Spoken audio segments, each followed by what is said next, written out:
Shalom and welcome to the European Report here in the European Parliament, filmed in the heart of the European Union. And in today's programme, we'll be discussing the latest scandal to hit UNRWA, that's the United Nations Relief Works Agency, in which they're being accused of mismanagement. So we'll be discussing in this programme, should the European Union take the lead of other EU member states in cutting funding to this UN agency. And in the programme today, I'm joined by Tomas Sandell, the founder and director of the European Coalition for Israel, and Bert-Jan Ruissen, who's a Dutch MEP for the European Conservatives, and Charlie Weimers, a newly elected Swedish MEP. So welcome to the programme. I'll start off with you, Tomas. Good to have you back on the programme. I feel a little bit rusty myself. It's been quite a while since we were back here in June recording a programme. But can you share with us some of the diplomatic activities you've been involved in on behalf of the European Coalition for Israel, and also what opportunity this new Parliament has for supporters of Israel? Thank you, and it's good to be back, and it's good to be back with the viewers as well. I'm sure they missed us these last few months when also the Parliament has been in recess, but now we're back with new energy. And I just came back from Jerusalem, so perhaps I will just start there. It was always very special to be in the holy city, and we had the privilege of being invited to the embassy of Guatemala, which, as you know, is one of two embassies now that have relocated to Jerusalem, and meeting with the very enthusiastic Guatemalan ambassador who was explaining why they made the embassy move, but also very interestingly explaining that despite all the pressure that was on Guatemala against making the move, how their economy has flourished, actually.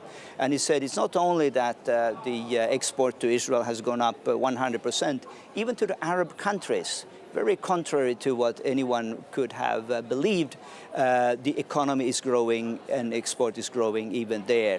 So again, as it says in the old book, you know, those who bless my people will be blessed. So I think this is a good example, and it was very inspiring for us to hear that. I am, of course, an old timer in this building. I moved to Brussels in 1994, so I have 25 years of perspective in looking at the European Union policies, also in the Middle East and towards Israel.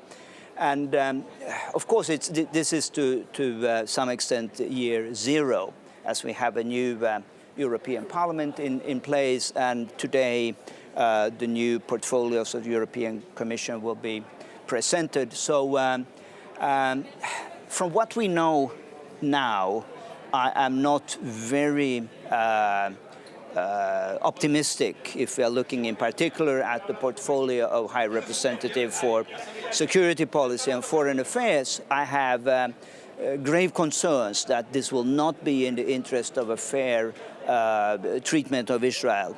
As we know that the nominee, Joseph Borrell, has been on the record of saying that he wants all EU member states to recognize unilaterally a Palestinian state, which I think will be very detrimental. So I think we need to be cautious, and obviously being with good friends here also in the studio, I know that there will be those who do their utmost to raise difficult questions and make sure that we get the best possible team in place for these next 5 years.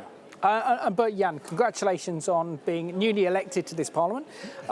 You're taking the place of Bas Belder, who's been a regular on this programme over the years and an incredible MEP on behalf of Israel and the Jewish people.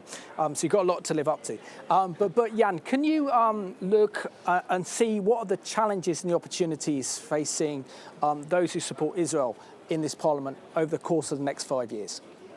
Okay, thank you very much for the invitation. It's really great to be here. First of all, I would like to say, in response to your question, that I believe that the Lord rules this world, and that He takes care of His people, and especially for the people of Israel. That makes me optimistic, also for the coming term. And it's good to realize that we, as people, are just instruments of His hands, but we have to take our responsibility. that's indeed really important. And there are a lot of issues we have to deal with the coming term. In my view, we have to work on upgrade of the association agreement with Israel. We have to fight against anti-Semitism. We have to stop the funding to terrorists, directly or indirectly. That are main topics for the coming period. That will be not easy. I think it will be sometimes difficult to find majorities for changing the policy. And also the nomination of Mr. Borrell as High Representative, that makes me worried, to be honest. I wonder whether he is the right person on the right place. But it's really important that we work together here in the Parliament as friends of Israel, among different groups. It's also really important that different NGOs are active here in Brussels, and I saw the last months that indeed different NGOs are really active here, and that's really important. This is in order to show what's really happening in Israel on the ground. Excellent. Well, I'm glad to know that Israel's in safe hands with you here. And it's good to welcome you, Charlie, back to the programme. You did a great job last time in June. And like Bert-Jan, you're also newly elected as well. In the few months that you've been here, have you had a chance to evaluate the kind of threats and challenges that Israel face in the Middle East, and knowing that the enemies of Israel are also Europe's enemies, to convince other MEPs and also the European Commission about the precarious situation that Israel finds itself in the Middle East today? Well, I think that a lot of fellow MEPs are having a sort of end of history worldview, so that when a country, a regime such as the one in Tehran, the Iranian regime, when they speak out in favor of the annihilation of Israel, it's not taken at face value. And the question I'm asking, and that I tried to come to a sort of answer to before this show, was how can we get fellow MEPs to wake up and smell the coffee? That's not an easy thing, Simon, but a few things can be done. Number one, point at the state terrorism of Iran, the terrorism that is going on as we speak on European soil, with agents targeting European citizens that are critical to the mullahs in Tehran. Their funding of Islamic Jihad, Hamas, Hezbollah, and to prove that Hezbollah is preparing for offensive warfare with tunnels, with an array of missiles at the border to Israel. That would be the first thing. The second thing to be done is to point at the motives for the Iranian nuclear program. They're not peaceful. They're not the same motives as we did have in Sweden when we built our nuclear plants. I'm telling you, it's and there's proof for that. The Iranians, they don't need to enrich uranium. People need to understand that. They don't need that in order to have nuclear energy. They could import uranium yellowcake easily. And it probably would have been cheaper than building these big facilities, very expensive facilities in Iran. Number two, they're not using their enormous gas reserves. So there's no economic or energy motive for their energy program. That needs to be pointed at in this House. And finally, the Iranians are actually doing a pretty good job themselves in pointing out the security realities for Israel by their state piracy and nuclear extortion against the EU. So this depicts a clear picture which we ought to draw conclusions from. End this farce. End this shielding from sanctions of Iran, and start working for a nuclear agreement that bars Iran permanently from acquiring nuclear weapons. Absolutely. Yeah, I couldn't agree more with you. And Thomas, the topic of today's discussion really is UNRWA. Now, the European Coalition for Israel does a lot of work here in the European Parliament with the institutions, but also a lot of your focus is in the United Nations, and that's what we're discussing today. The United Nations Relief Works Agency, known as the Palestinian Refugee Agency, has been accused by the UN's own ethics agency of mismanagement, corruption, sexual misconduct, abuse of power, nepotism, and bullying. What are your thoughts? Well, it shouldn't come as a surprise to anyone who have followed these issues long enough. And I have personal experience of people working for UNRWA, and I recall that we are friends on Facebook. I made a comment on his Facebook wall. He deleted my comment, and he sent me a personal message and said, you know, of course, you're absolutely right in what you were saying, but you understand that if I want to preserve my security within Gaza, you know, I'll just have to delete anything that could be interpreted as a slight criticism of the regime. And this is an internationally highly paid official of UNRWA who was making propaganda videos for you know, UNRWA and Palestinian refugees, but could not speak openly and say the same things he would say to me on a message over Facebook in his public work. And of course, this is a breeding ground exactly for nepotism, for mismanagement and corruption. And I think for the European Union, we cannot afford to be associated in this day and age of Me Too. Here we have one of the worst examples of bullying and sexual misconduct. And it seems like the EU, and particularly the government of Sweden, is turning a blind eye. The first feminist foreign policy government ever is turning a blind eye completely and saying that, you know, there's nothing to worry about, and you know, we should increase the funding to UNRWA. Let me just say also that I see a similarity here. In 2005, we raised the issue of mismanagement of funds, EU funds to Fatah in Gaza. And it was the same thing there, you know, see nothing, hear nothing, you know, just neglect, until Hamas came into power in Gaza. Overnight, the European institutions changed their policy and said, you know, this is terrible. The mismanagement and corruption of Fatah was the reason why Hamas came into power. Why didn't they wake up in time? Now I think this is a wake-up call, and the EU should wake up in call, and they should freeze the funding of UNRWA until these things are sorted out. But Jan, we very much welcome the leadership provided by your government, the government in the Netherlands, for suspending over 12 million euros to UNRWA back at the end of July.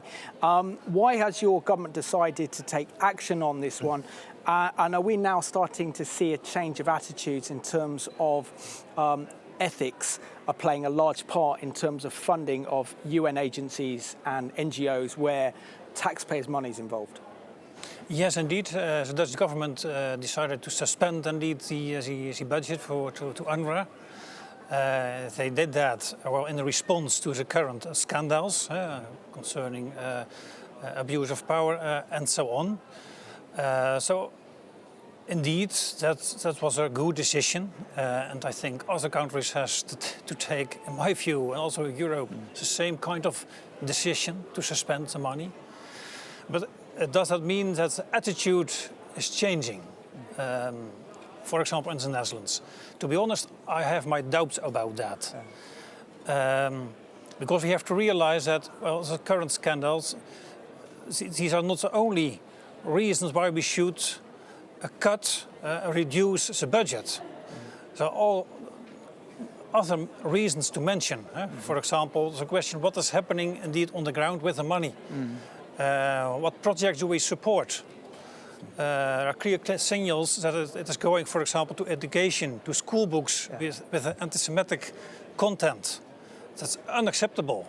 But it seems that also the Dutch government is not willing to see that. Just to give you an example, at the beginning of the year, the United States decided to halve the budget for UNRWA. what did the Dutch government immediately say? Speed up the money, accelerated just to compensate the reduction made by the United States. Because also in the opinion of the Dutch government, UNRWA is a really, well, a humanitarian agency. Yes. So it's good that the government decided to suspend the budget now. But we need to do more, I think. And also other countries have to take similar decisions. And Charlie, we saw that the Trump administration back in February stopped funding of UNRWA to the sum of 51 million euros. And now the Swiss, the Dutch and the Belgian governments have also stopped their funding to UNRWA. But the EU increased its budget to UNRWA to the sum of 82 million euros. Is the European taxpayer getting value for money? And does the EU want to be associated with corruption at the highest level? And is this really worth European taxpayers' money in funding UNRWA without any checks or balances? European taxpayers are played for fools by EU lawmakers and EU governments. It's a scandal that this is allowed to continue, and instead, of course, the EU should join the US in its call for a full and transparent investigation of the misconduct, the gross misconduct that we've seen at the highest levels of UNRWA. But just as Bert-Jan said, this is not only a matter of corruption, it's a matter of an organization broken to its core, rotten to its core, designed to prolong the Palestinian refugee problem so that the right to return could become a reality, and the Jewish democracy that we see today would disappear. And this is why also you almost only see Western countries funding UNRWA. I compared the Swedish annual contribution to UNRWA, which is about 50 million euros this year, to the funding provided by the Islamic Republic of Iran to their Islamic brothers in the Palestinian refugee camps. $2,000 a year between 2008 and 2017. So $20,000 in 10 years compared with 50 million euros in 1 year from the Swedish taxpayers. And why is this? Well, it's because they don't care about the Palestinian refugees. They are just pawns in a game to destroy Israel. And EU lawmakers need to realize that, and the sooner they realize that, the sooner we can reach a final settlement of this problem to resolve it, because we do want to resolve it in the name of human solidarity. But this is not what the Arab and Islamic countries want, and people in this house need to realize that. Tomas, do you think we're seeing the impact of the Trump administration's Middle East policies have an impact on EU member states, particularly when it comes to UNRWA? And leaving aside the corruption scandal of the very leadership of this UN agency, is UNRWA fulfilling its role in solving the so-called Palestinian refugee crisis? And shouldn't a new initiative be looked at whereby so much money is allocated to sorting out this so-called Palestinian refugee crisis, many of them are called fake refugees, while the Arab states are not taking personal responsibility for Palestinians in their own country? And you compare that to the over 700,000 Jewish refugees from Arab lands who were kicked out of their homes, lost their businesses, and Israel had to absorb them. To answer your first question, does the Trump decision have any effect in Europe? Yes. You can see what Sweden did is that they doubled their contribution once it was clear that Trump would reduce, and the same thing happened in the Netherlands. So it does have an effect. It has a very strange, irrational effect, and where I think what we need today is transatlantic cooperation to find a solution in the Middle East. But your second question is very interesting because as I said repeatedly, also in this program, we need to, and as Charlie said, we need to, in the name of solidarity, think about the Palestinian people. How can we help them, empower them, protect their rights, so on and so forth? I think UNRWA should be dismantled, first point. I think the money should remain, I'm not worried about the amount of money. As long as it's used in an effective way, I think the host countries should, together with NGOs, should receive that money to integrate the Palestinians into their society. I mean, we cannot accept an apartheid system like in Lebanon when you have people who are stateless. 70 years after the crisis, they still don't have citizenship. It's ridiculous. They should be integrated, and the money should go to empowering them. Also, I think we should, with the funding, we should avoid the fat cats, those who really grab all the money, and we should make sure there are mechanisms that this will really come to the people on the ground. Last point, just to be brief, I think it's business that is bringing people together. And therefore, it's also discouraging that there's so much opposition to all these the peace plan, which is using business as a motor in bringing people together, in creating welfare for all the people on the ground. And yes, let's continue to, in the name of Western solidarity, support the Palestinian people, but let's do it in a much more effective and intelligent way. Absolutely. And Bert-Jan, what influence do you think the Dutch government can have on this European Parliament, European Commission, on getting the EU to re-evaluate its policies in terms of UNRWA to protect the European taxpayers' money and also to create a genuine peace and reconciliation movement in the Middle East? I think here we touch upon the EU budget, and it is, the Council and the Parliament who decide about the level of the budget. So theoretically, the Council and the Parliament, they can decide to cut the budget or to lower the budget. But then, that's how it works in a democracy. We need a majority. And how to find a majority for such kind of measures, I think that will be really difficult also in the coming term. We saw it last week, for example, in the Foreign Affairs Committee of the European Parliament. There we had some amendments concerning the budget for UNRWA. There was also an amendment of our group, the ECR group, an amendment in order to reduce the budget. But instead of decreasing the budget, the Foreign Affairs Committee last week decided to increase the budget for UNRWA. Well, the plenary has still to decide in October, but I think that's a signal about how people here in this house are thinking about the Middle East and Israel. So there's a lot of work to do. Yes. And Charlie, I'll give you the last word of the programme.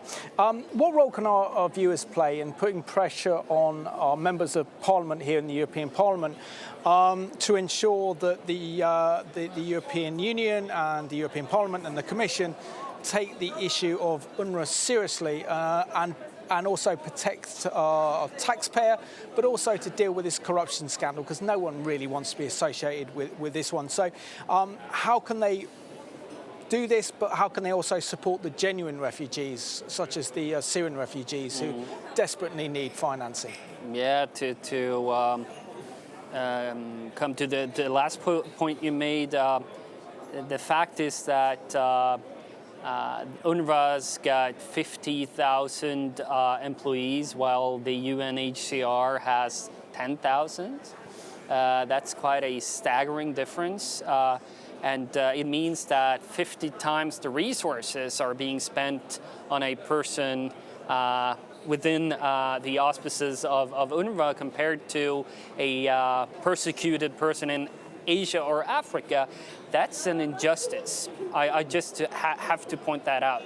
And taxpayers should point to the fact that many of our cities and municipalities, not least in Sweden, are quite in a hard place now because of financial problems and so on and so forth. And ask governments and lawmakers whether they want to continue to send all of these funds to a broken and corrupt organization, while schools are and elderly care homes are being, ripped out of resources back at home. To make that comparison, because it's a fair one. Sweden's only got one budget, and too large a portion of that budget is going to this corrupt UNRWA.